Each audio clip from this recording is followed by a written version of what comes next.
Bro, you can't stop me with some stupid stream takedowns. Okay. The history of Japan in the 20th century is quite distinct from that of other Asiatic peoples.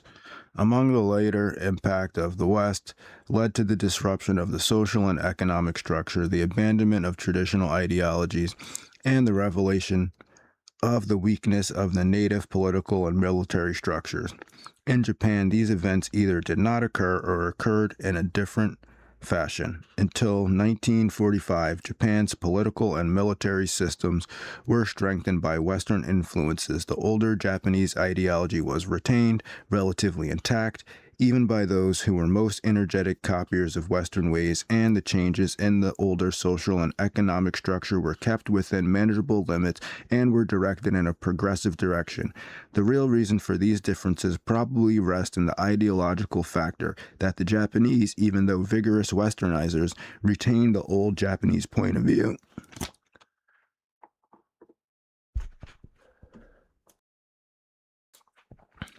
Retained the old Japanese point of view, and as a consequence were allied with the older Japanese political, economic, and social structure rather than opposed to it, as for example Westernizers in India, China, or in Turkey.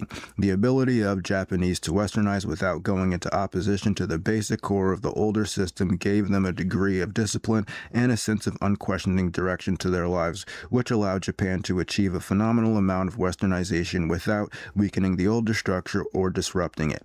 In a sense, until about 1950, Japan took from Western culture only superficial and material details in an imitative way and amalgamated these into newly acquired items around the older ideological, political, military, and social structure to make it more powerful and effective. The essential items which the Japanese retained from their traditional society and did not adopt from Western civilization was the ideology. In time, as we shall see, this was very dangerous to both of the societies concerned, to Japan and to the West. Originally, Japan came into contact with Western civilization in the 16th century, about as early as other Asiatic peoples, but within 100 years, Japan was able to eject the West and to exterminate most of its Christian converts and to slam its doors against the entrance of any Western influences.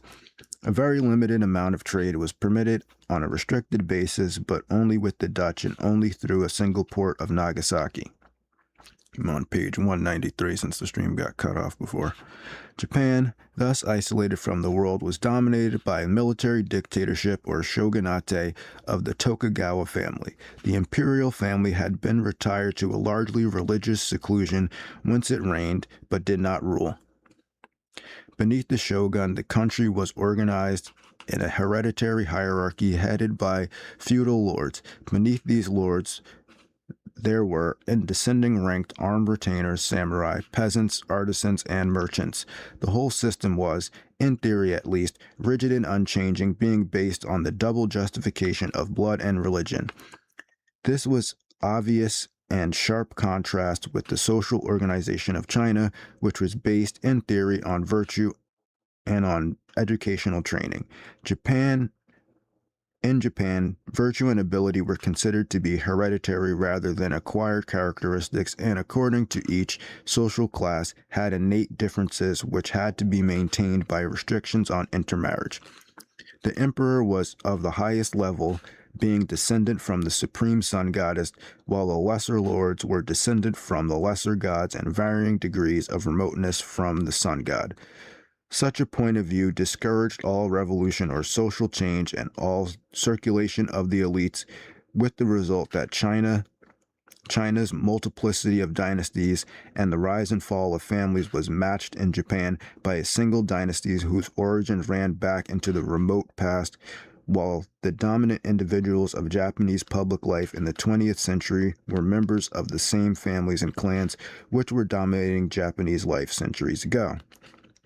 Now, that was very similar to the Russian oligarchs, too, because it's like, you got Mitsubishi and Suzuki and Yamaha and all those families went all the way back to like the samurai clans or whatever.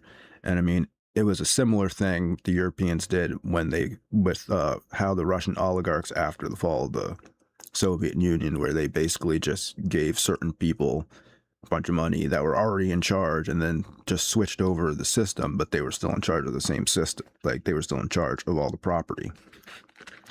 Okay. From this basic idea flowed a number of beliefs which continue to be accepted by most Japanese almost to the present. Most fundamental was the belief that all Japanese were members of a single breed consisting of many different branches or clans of superior or inferior status, depending on their degree of relationship to the imperial family. The individual was of no real significance, while the families and the breed were of major significance, for individuals lived but briefly and possessed little beyond what they received from their ancestors to pass on to their descendants. So that makes sense as to why they have their last name first, or their family name or their surname first, because that's more important. The family name is more important than the individual. Makes sense. In this fashion, it was accepted by all Japanese that society was more important than the individual and could demand any sacrifice from him, that men were by nature unequal and should be prepared to serve loyally in the particular status into which each had been born. That society is nothing but a great patriarchal system, in that this system, authority is based on the personal superiority of man over man, and not on any rule of law, that accordingly all law is little more than some temporary order from some superior being, and that all non-Japanese lacking divine ancestry are basically inferior beings existing only one cut above the level of animal, and accordingly having no basis on which to claim any consideration, loyalty, consistency of treatment at the hands of the Japanese.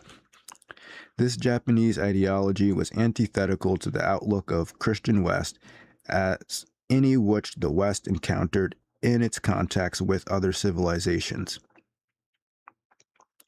It was also an ideology which was particularly fitted to resist the intrusion of Western ideas.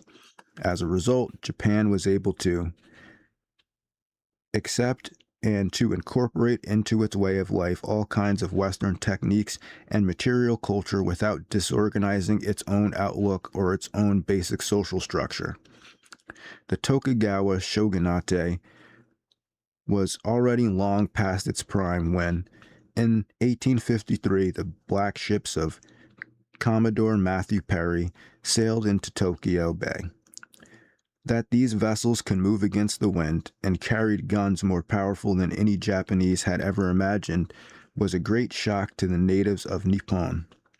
The feudal lords, who had been growing restive under Tokugawa rule, used this event as an excuse to end that rule.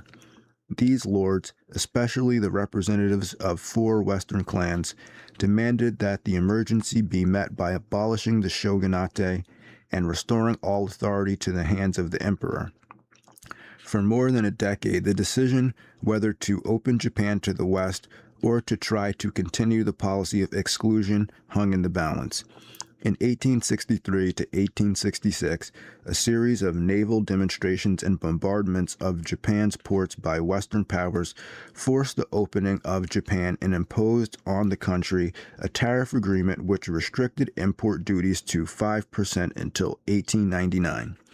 A new and vigorous emperor came to the throne and accepted the resignation of the last shogun in 1867.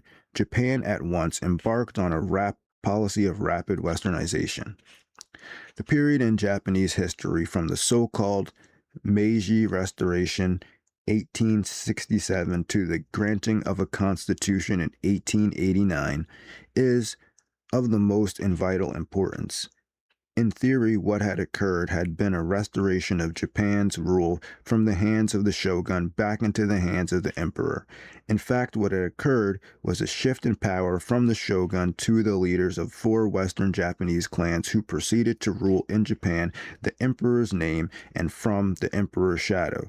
These 4 clans of Satsuma, Choshu, Hizen, and Tosa won support of certain nobles in the imperial court, such as Saionoji and Kono, and of the richest mercantile families such as the Mitsui, and were able to overthrow the shogun, crush his supporters in the Battle of Uemo in 1868, and win control of the government and of the emperor himself.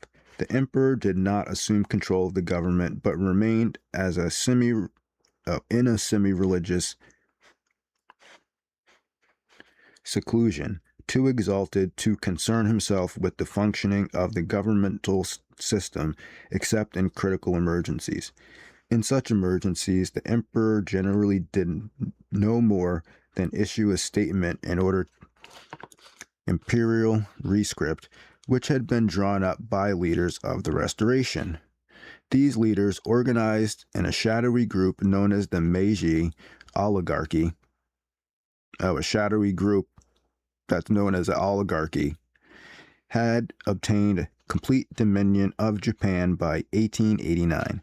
To cover this fact with camouflage, they unleashed a vigorous propaganda of retired Shintoism and the abject submission to the emperor, which culminated in the extreme emperor worship of 1941 to 1945. To provide an administrative basis for their rule, the oligarchy created an extensive governmental bureaucracy recruited from their supporters and inferior members. To provide an economic basis for their rule, this oligarchy used their political influence to pay themselves extensive pensions and governmental grants, presumably as compensation for the ending of their feudal incomes, and to engage in corrupt business relations with their allies in the commercial classes like Mitsu or Mitsubishi. To provide a military basis for their rule, the oligarchy created a new imperial army and navy and penetrated the upper ranks of these so that they were able to dominate these forces as they dominated the civil bureaucracy. To provide a social basis for their rule, the oligarchy created an entirely new peerage of 5 ranks of nobility recruited from their own members and supporters.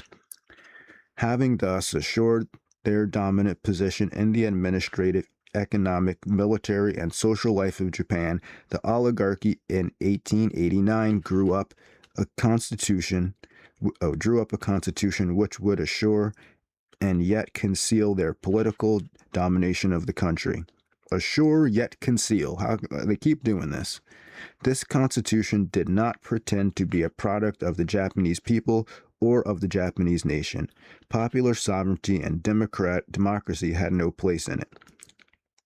Instead, this constitution pretended to be an emission from the emperor, setting up a system in which all government would be in his name and all officials would be personally responsible to him. It provided a bicameral diet as legislature. The House of Peers consisted of a new nobility which had been created in 1884, while the House of Representatives was to be elected according to the law. All legislation had to be passed each house by majority vote and be signed by a minister of state. These ministers, established as a council of state in 1885, were responsible to the emperor and not to the diet. Their tasks were carried out through the bureaucracy which had already established.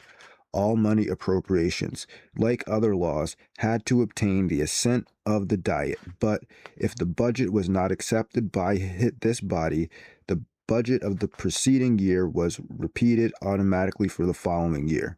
The emperor had extensive powers to issue ordinances which had the force of law and required a minister's signature as did other laws.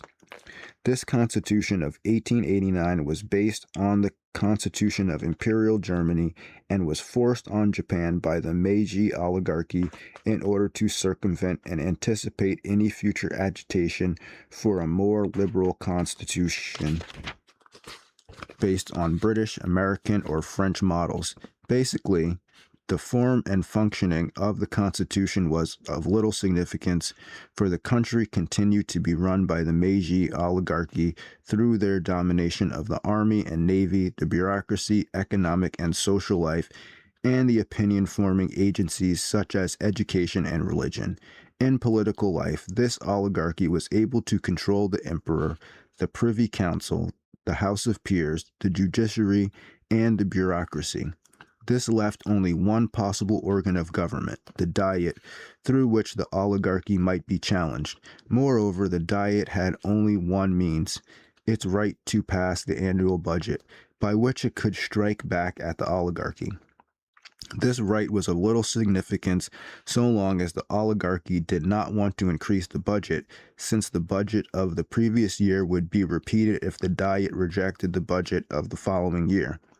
However, the oligarchy cannot be satisfied with a repetition of an earlier budget, for the oligarchy's chief aim, after they had ensured their own wealth and power, was to westernize Japan rapidly enough to be able to defend it against the pressure of the great powers of the West. All these things required a constantly growing budget, and thus gave the Diet a more important role than it would otherwise have had. This role, however, was more of a nuisance than a serious restriction on the power of the Meiji oligarchy, because the power of the Diet could be overcome in various ways. Originally, the oligarchy planned to give the imperial household such a large endowment of property that its income would be sufficient to support the army and navy outside the national budget. This plan was abandoned as impractical, although the imperial household and all its rules were put outside the scope of the Constitution. Accordingly, an alternative plan was adopted to control the elections to the Diet so that its membership would be docile to the wishes of the Meiji oligarchy. As we shall see, controlling the elections to the Diet was possible, but ensuring its docility was quite a different matter. The elections to the Diet could be controlled in three ways: by a restricted suffrage, by campaign contributions, and by bureaucratic manipulation of the elections and the returns. The suffrage was restricted for many years on a property basis, so that in 1900 only 1 person in 100 had the right to vote. The close alliance between the Meiji oligarchy and the richest members of the expanding economic system made it perfectly easy to control the flow of campaign contributions. And if these two methods failed, the Meiji oligarchy controlled both the police and the prefectural bureaucracy, which supervised the elections and counted the returns.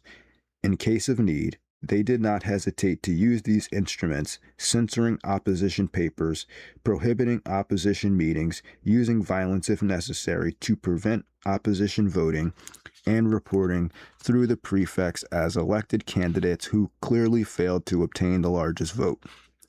These methods were used from the beginning. In the first Diet of 1889, gangsters employed by the oligarchy prevented opposition members from entering the Diet chamber, and at least 28 other members were bribed to shift their votes. In the election of 1892, violence was used, mostly in districts opposed to the government, so that 25 persons were killed and 388 were injured. The government still lost that election, but continued to control the cabinet.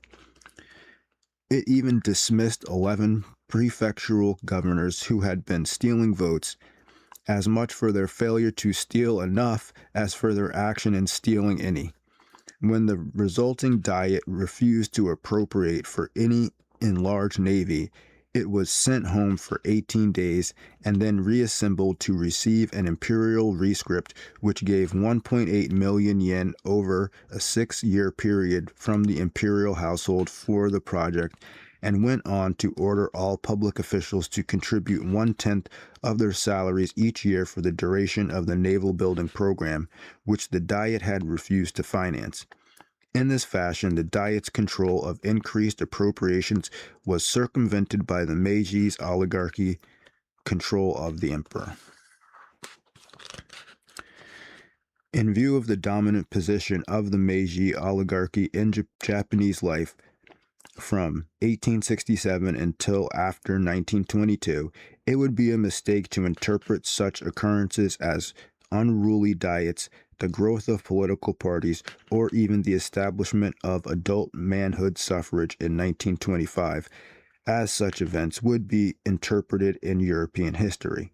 In the West, we are accustomed to narrations about heroic struggles for civil rights and individual liberties, or about the efforts of commercial and industrial capitalists to capture at least a share of political and social power from the hands of the landed aristocracy, the feudal nobility, or the church. We are acquainted with movements by the masses for political democracy and with agitations by peasants and workers for economic advantages. All these movements, which fill the pages of European history books, are either absent or have an entirely different significance in Japanese history. In Japan, history presents a basic solitary outlook of the purpose, punctuated with brief conflicting outbursts which seem to be contradictory and inexplicable. The explanation of this is to be found in the fact that there was indeed a solitary outlook, but that this solidarity was considerably less solid than it appeared, for beneath it, Japanese society was filled with fissures and discontents. The solitary outlook rested on the ideology which we have mentioned. This ideology, sometimes called Shintoism, was propagated by the upper classes, especially by the Meiji oligarchy, but was more sincerely embraced by the lower classes, especially by rural masses, than it was by the oligarchy which propagated it.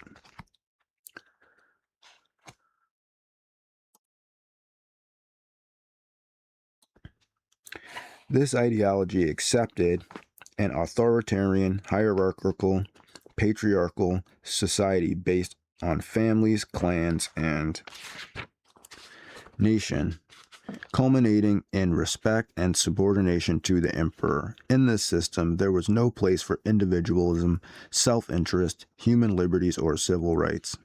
In general, this system was accepted by the mass of Japanese people. As a consequence, these masses allowed the oligarchy to pursue policies of selfish self-aggrandizement, of ruthless exploitation, and of revolutionary economic and social change with little resistance. The peasants were oppressed by universal military service, by high taxes, high interest rates, by low farm prices and high industrial prices, and by the destruction of the market for peasant handicrafts. They revolted briefly and locally in 1884 to 1885, but were crushed and never revolted again, although they continued to be exploited. The earlier legislation seeking to protect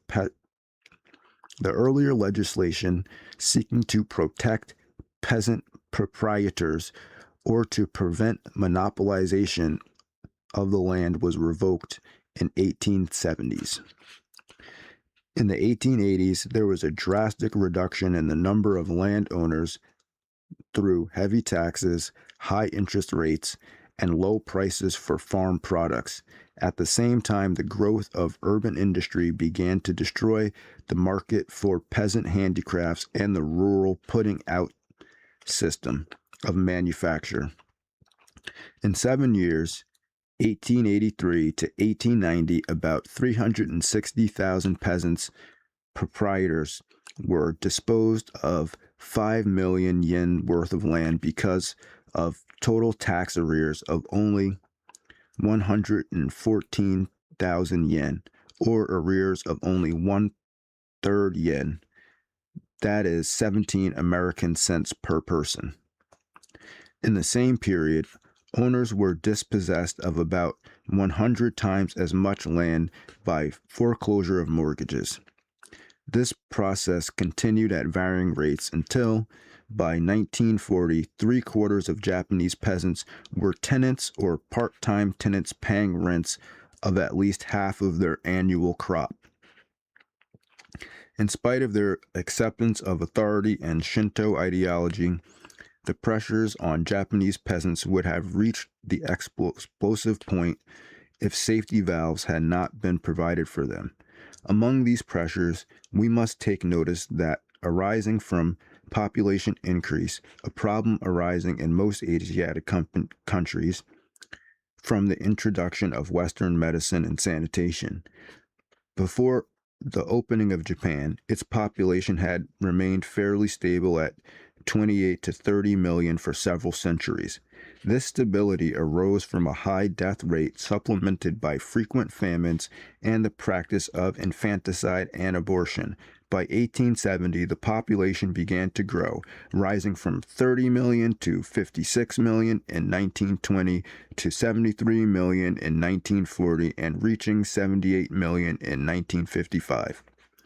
The safety valve in the Japanese peasant world resided in the fact that opportunities were opened with increasing rapidity in non-agricultural activities in the period of 1870 to 1920. These non-agricultural activities were made available from the fact that the exploiting oligarchy used its own growing income to create such activities by investment in shipping, railroads, industry, and services. These activities made it possible to drain the growing peasant population from the rural areas into the cities. Notice this pattern just keeps happening. They shut off the farms, and then they force you to work in their factories that they own. A law of 1873, which established primogeniture in the inheritance of peasant property, made it evident that the rural population which migrated to cities would be second and third sons rather than heads of families. This had numerous social and psychological results, of which the chief was that the new urban population consisted of men detached from the discipline of the patriarchal family, and thus less under the influence of the general authoritarian Japanese psychology and more under the influence of demoralizing urban forces. As a consequence, this group, after 1920, became a challenge to the stability of Japanese society. In the cities, the working masses of Japanese society continue to be exploited, but now by low wages rather than high rents, taxes, or interest rates. These urban masses, like the rural masses whence they had been drawn, submitted to such exploitation without resistance for a much longer period than Europeans would have done because they continued to accept the authoritarian, submissive Shintoist ideology. They were excluded from participation in political life until the establishment of adult manhood suffrage in 1925. It was not until after this date that any noticeable weakening of the authoritarian Japanese ideology began to appear among the urban masses. Resistance of the urban masses to exploitation through economic or social organizations was weakened by the restrictions on workers or organizations of all kinds. The general restrictions on the press, on assemblies, on freedom of speech, and on the establishment of secret societies were enforced quite strictly against all groups, and doubly so against laboring groups. Except for their oligarchical secret society. There were minor socialist and laborers' agitations in the 20 years 1890 to 1910. These were brought to a violent end in 1910 by the execution of 12 persons for anarchistic agitations. The labor movement did not raise its head again until the economic crisis of 1919 to 1922.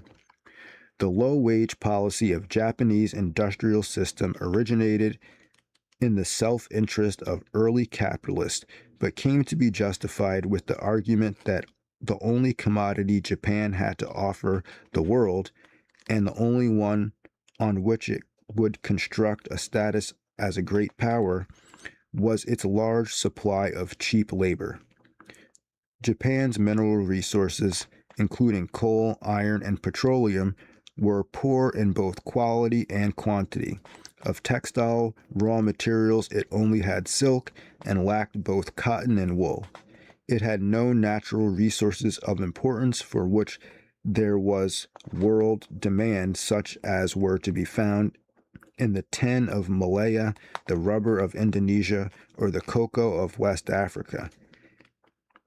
It had neither the land nor the fodder to produce either dairy or animals as Argentina, Denmark, New Zealand, or Australia.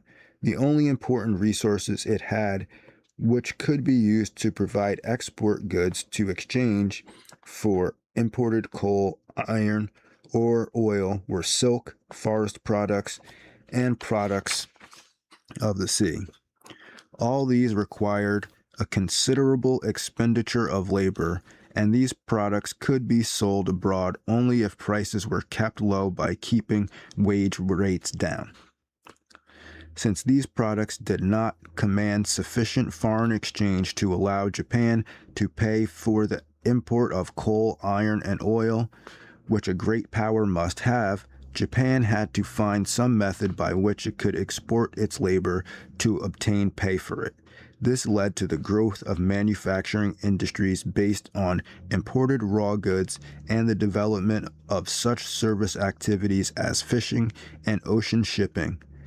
At an early date, Japan began to develop an industrial system in which raw materials such as coal, wrought iron, raw cotton, or wool were imported, fabricated into more expensive and complex forms, and exported again for a higher price in the form of machinery or finished textiles.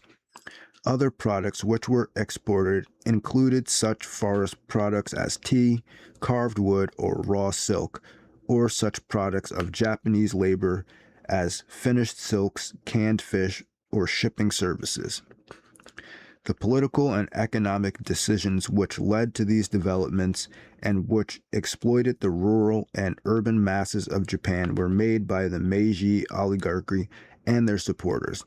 The decision-making powers in this oligarchy were concentrated in a surprisingly small group of men.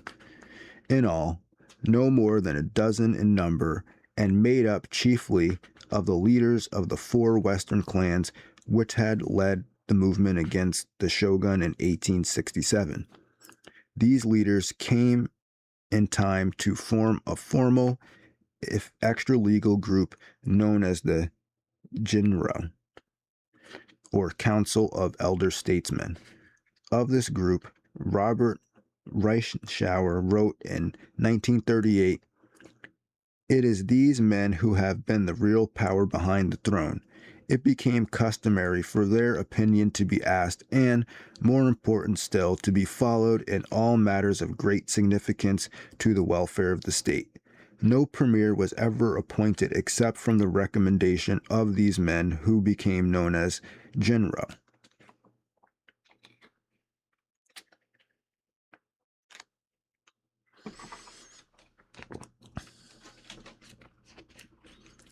Until 1922, no important domestic legislation, no important foreign treaty escaped their perusal and sanction before it was signed by the emperor. These men, in their time, were the actual rulers of Japan. The importance of this group can be seen from the fact that the Jinro had only 8 members, yet the office of Prime Minister was held by Jinro from 1885 to 1916, and the important post of President of the Privy Council was held by a Jinro from its creation in 1889 to 1922, except for the years 1890 to 1892, when Count Oki of the Heisen clan held it for Okuma. If we list the 8 Jinro with 3 of their close associates, we shall be setting down the chief personnel of Japan. Damn, there's only like 10 people in charge of the whole country? How could they do that? How's that even possible? How could 10 people be in control of an entire country, like in secret meetings and stuff? That's not possible.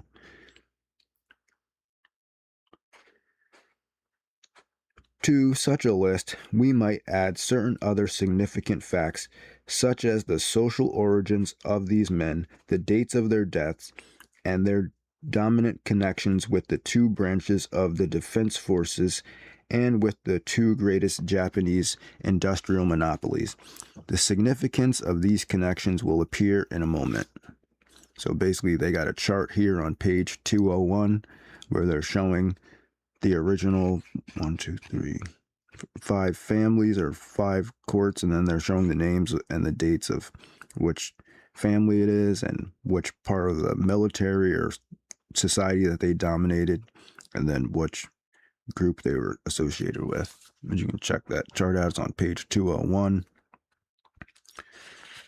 Okay. Japanese history from 1890 to 1940 is largely a commentary on this table. We have said that the Meiji Restoration of 1868 resulted from an alliance of 4 Western clans and some court nobles against the shogunate, and that this alliance was financed by commercial groups led by Mitsui.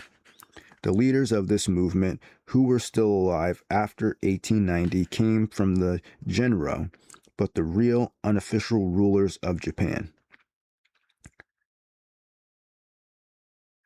The real but unofficial rulers of Japan. As the years passed and the Genro became older and died, their power became weaker, and there arose 2 claimants to succeed them, the militarists and the political parties. In this struggle, the social groups behind the political parties were so diverse and so corrupt that their success was never in the realm of practical politics.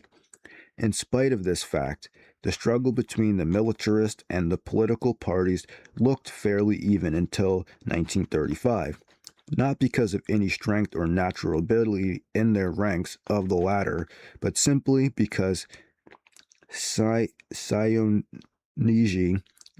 the last of the Genro, and the only non-clan member in that select group, did all he could to delay or to avoid the almost inevitable triumph of the militarist. All the factors in this struggle and the political events of Japanese history arriving from the interplay of these factors go back to their roots in the Genro as it existed before 1900. The political parties and the Mitsubishi were built up as Heizen Tosa weapons to combat the Choshu Satsuma domination of the power nexus on the civilian military bureaucracy allied with Mitsu. The Army-Navy rivalry, which appeared in 1912 and became acute after 1931, had its roots in the old competition between Choshu and Satsuma with the Genro, while the civilian militarist struggle went back to the personal rivalry between Ito and Yamagata before 1900.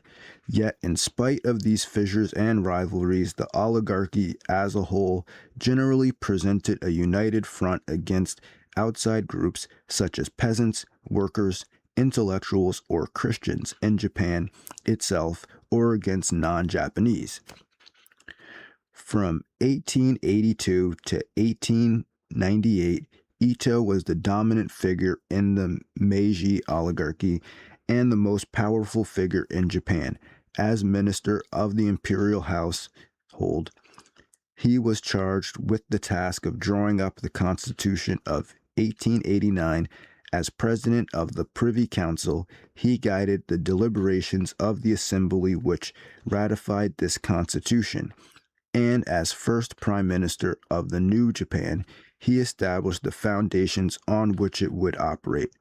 In the process, he entrenched the Sat-Chow oligarchy so firmly in power that the supporters of the Tosa and Heizen began to agitate against the government, seeking to obtain what they regarded as their proper share of the plums of office. In order to build up opposition to the government, they organized the first real political parties, the Liberal Party of Itagaki in 1881 and the Progressive Party of Okumo in 1882. These parties adopted liberal and popular ideologies from bourgeois Europe, but generally these were not sincerely held or clearly understood. The real aim of these two groups was to make themselves so much of a nuisance to the prevailing oligarchy that they could obtain, as a price for relaxing their attacks, a share of the patronage of public office and of government contracts. Accordingly, the leaders of these parties again and again sold out their party followers in return for these concessions, generally dissolving their parties to recreate them at some later date when their discontent with the prevailing oligarchy had risen once again. As a result, the opposition parties vanished and reappeared, and their leaders moved into and out of public office in accordance with the whims of satisfied or discontented personal ambitions. Just as Mitsu became the greatest industrial monopoly of Japan on the basis of its political connections with the prevalent Sacho oligarchy, so Mitsubishi became Japan's second greatest monopoly on the basis of its political connections with the opposition groups of Tosa Hizen. Indeed, Mitsubishi began its career as the commercial firm of the Tosa clan and Y. Iwasaki, who had managed it in the later role, continued to manage it when it blossomed into Mitsubishi. Both of these firms and a handful of other monopolistic organizations which grew up later were completely dependent for their profits and growth on political connections. The task of building Japan into a modern industrial power in a single lifetime required enormous capital and stable markets. In a poor country like Japan, coming late into the industrial era, both of these requirements could be obtained from the government and in no other way. As a result, business enterprise became organized in a few very large monopolistic structures, and these, in spite of their size, never acted as independent powers or even in economic matters, but cooperated in a docile fashion with those who controlled government expenditures and government contracts. Thus, they cooperated with the Meiji oligarchy before 1922, with the political party leaders in 1922 to 1932, and with the militarists after 1932. Taken together, these monopolistic industrial and financial organizations were known as zaibatsu. There were 8 important organizations of this kind in the period after World War I, but 3 were so powerful that they dominated the other 5, as well as the whole economic system. These 3 were Mitsui, Mitsubishi, and Sumitomo, controlled by Saijonese relatives. These competed with one another in a half-hearted fashion, but such competition was political rather than economic, and always remained within the rules of a system which they all accepted. In the period 1885 to 1901, during which Ito was premier 4 times, Matsukata twice, and Yamagata twice, it became evident that the oligarchy could not be controlled by the Diet or by the Tosa Hizen political parties, but could always rule Japan through its control of the emperor, the armed forces, and civil bureaucracy. This victory was hardly established before a rivalry appeared between Ito, supported by the civil bureaucracy, and Yamagata, supported by the armed services. By 1900, Yamagata won a decisive victory over Ito and formed his second cabinet, 1898 to 1900, from which the Ito was, for the first time, completely excluded. During this administration, Yamagata extended the franchise from 500,000 to 1 million voters in order to obtain city support for imposing taxes on rural lands to pay for military expansion. Far more important than this, he established a law that ministries of the army and the navy must be headed by cabinet posts held by active generals and admirals of the highest rank. This law made civilian rule of Japan impossible thereafter because no prime minister or member of the cabinet could fill the 2 defense posts unless they had made concessions to the armed services. In retaliation for this defeat, Ito made an alliance with the Liberal Party of Itagaki 1900 and took office as prime minister for the third time in 1900 to 1901. But he had little freedom from action since the Minister of War, in accordance with the new law, was Yamagata's man, Katsura, and the Minister of the Navy, Admiral Yamamoto. In 1903, Yamagata obtained an imperial rescript forcing Ito to retire from active political life to the shelter of the Privy Council. Ito did so,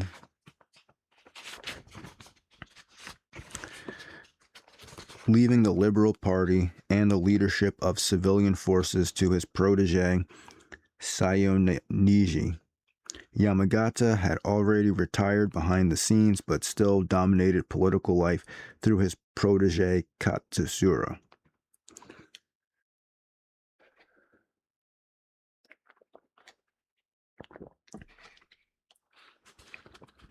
The period of 1901 to 1913 saw an alternation of Katsura and Sayoniji governments, in which the former clearly controlled the government, while the latter, through the Liberal Party, won large and meaningless victories at the polls. Both in 1908 and in 1912, Sayoniji's party won easy victories in general elections held while he was in office. In both cases, Katsura forced him out of office in spite of his majority in the Diet. At this point, Katsura's ruthless use of the emperor and militarist to increase the size and power of the army brought a new factor into Japanese political life by leading to the split with the navy. In 1912, when Sayoniji and Katsura had each headed two governments since 1901, the former refused to increase the army by 2 divisions for service in Korea. Katsura at once threw the Sayoniji government out of office by having the Minister of War resign.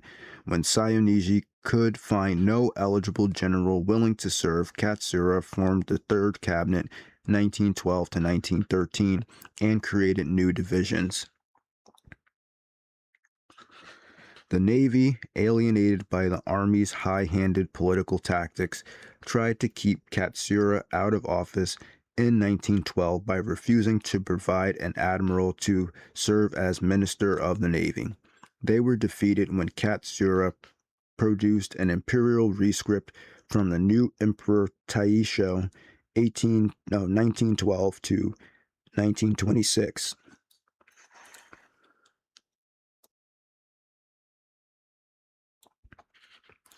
Ordering them to provide an admiral.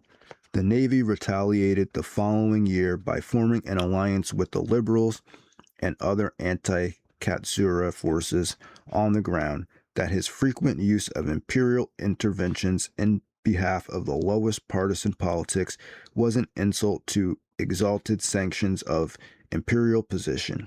For the first and only time in 1913, an imperial rescript was refused acceptance by the Liberal Party. Katsura had to resign, and a new cabinet under Admiral Yamamoto was formed in 1913. This alliance of the Navy, Satsuma clan, and the Liberal Party so enraged the Chosu clan that the military and civilian wings of that group came together on an anti-Satsuma basis.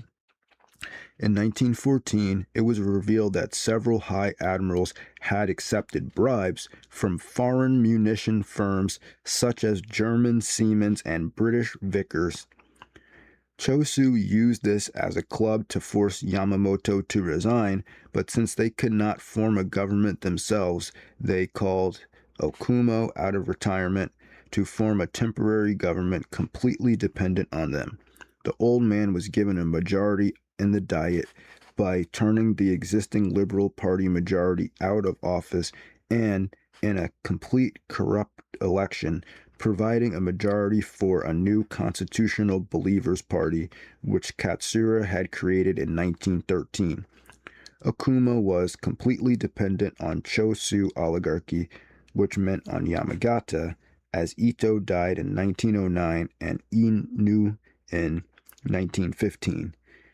He gave them 2 new army divisions and a strong anti-Chinese policy, but was replaced by General Terushi, a Chosu militarist and favorite of Yamagata, in 1916.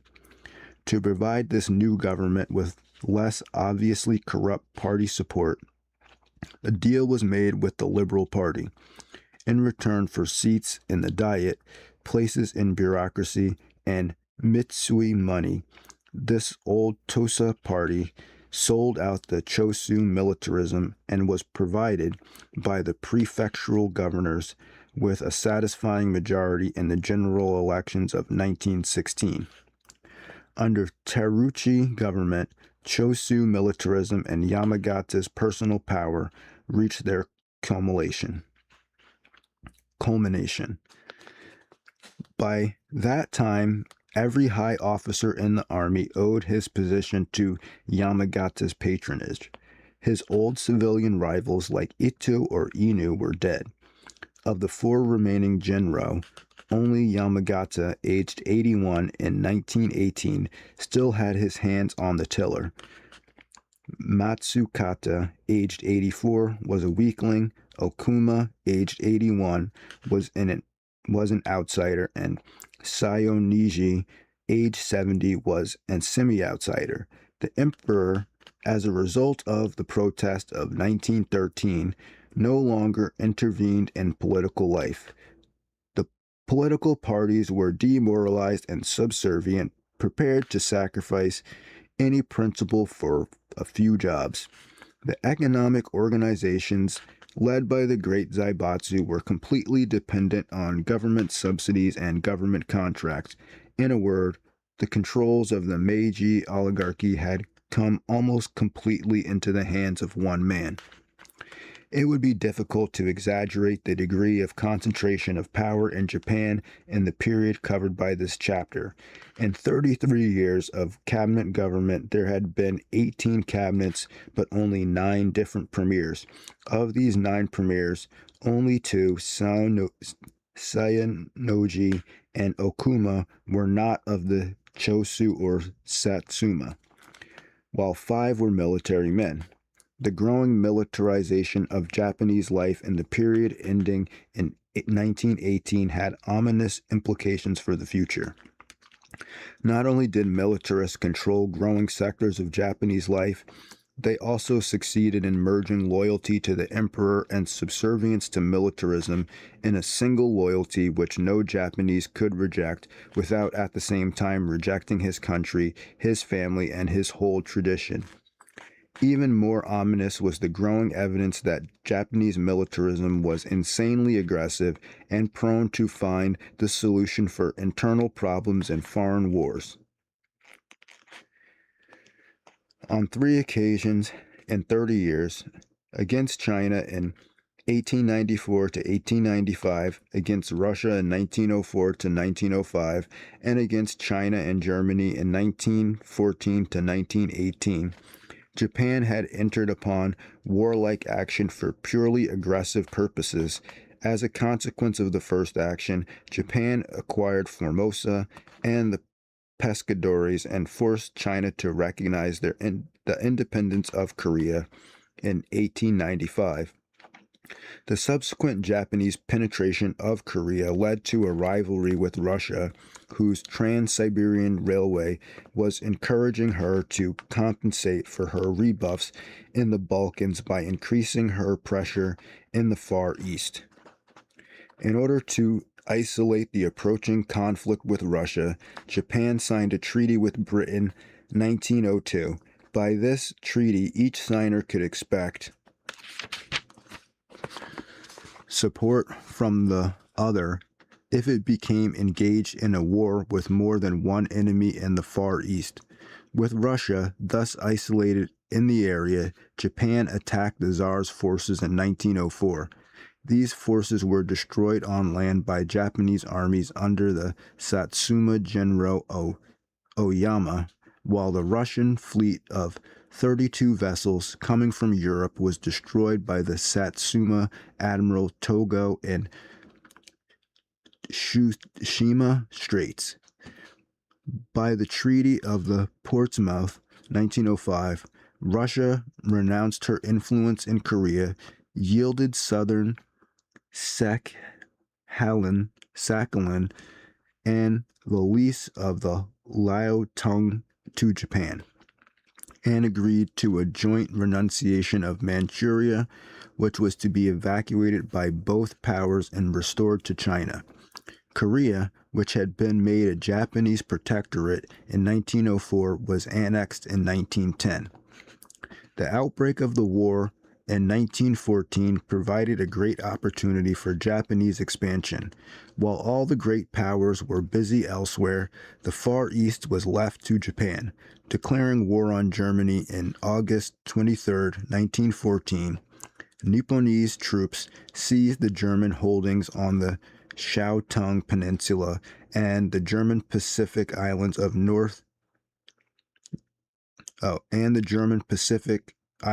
north of the equator, Marshall Islands, Marianas, and Carolinas. This was followed almost immediately in January 1915 by presentation of 21 demands on China. These demands at once revealed Japan's aggressive ambitions on the continent of Asia and led to a decisive change in world opinion about Japan, especially in the United States. As preparation for such demands, Japan had been able to build up a very pro-Japanese feeling in most of the great powers. Formal agreements or notes had been made with these, recognizing in one way or another Japan's special concern with East Asia. In respect to Russia, a series of agreements had established spheres of influence. These gave northern Manchuria and western Inner Mongolia as spheres to Russia, and southern Manchuria with eastern Inner Mongolia as spheres for Japan. A number of diplomatic notes between the United States and Japan had arranged a tacit American acceptance of the Japanese position in Manchuria in return for Japanese acceptance of the open door or free trade policy in China. The 21 demands broke this agreement with the United States since they sought to create for Japan a special economic position in China, in combination with the injury inflicted on Japanese pride by the rigid American restrictions on Japanese immigration into the United States. This marked a turning point in Japanese-American feeling from the generally favorable tone which it had possessed before 1915 to the growing unfavorable tone it assumed after 1915. Unfavorable world opinion forced Japan to withdraw the most extreme of her 21 demands, those which were concerned with the use of Japanese advisors in various Chinese administrative functions, but many of the others were accepted by China under pressure of the Japanese ultimatum. The chief of these permitted Japan to arrange with Germany regarding the disposition of Germany the concessions in China without interference from China itself. Other demands, which were accepted, gave Japan numerous commercial, mining, and industrial concessions, mostly in eastern Mongolia and southern Manchuria. In spite of her growing alienation of world opinion in the years of the First World War, the war brought Japan to a peak of prosperity and power it had not previously attained. The demand for Japanese goods by the belligerent the demand for Japanese goods by the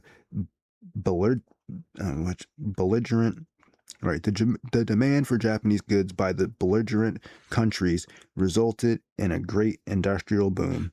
The increase in the Japanese fleet and in Japanese territories in the northern Pacific, as well as the withdrawal of her European rivals from the area, gave Japan a naval supremacy there which was formally accepted by other naval powers in the Washington Agreements of 1922 and the Japanese advances in northern China made her the preeminent power in East Asian economic and political life.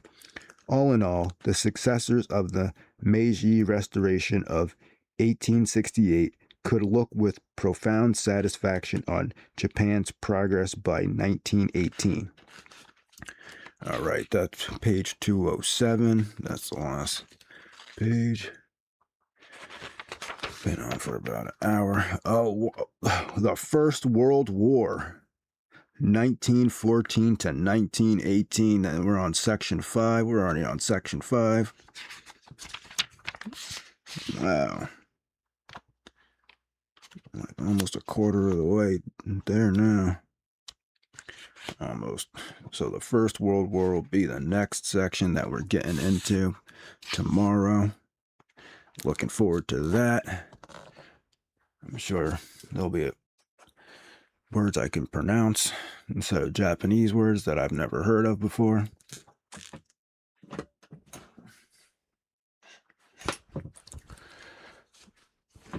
So yeah, I'm gonna get back to it.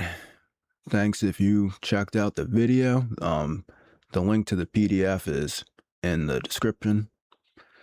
Otherwise, have a good day and peace.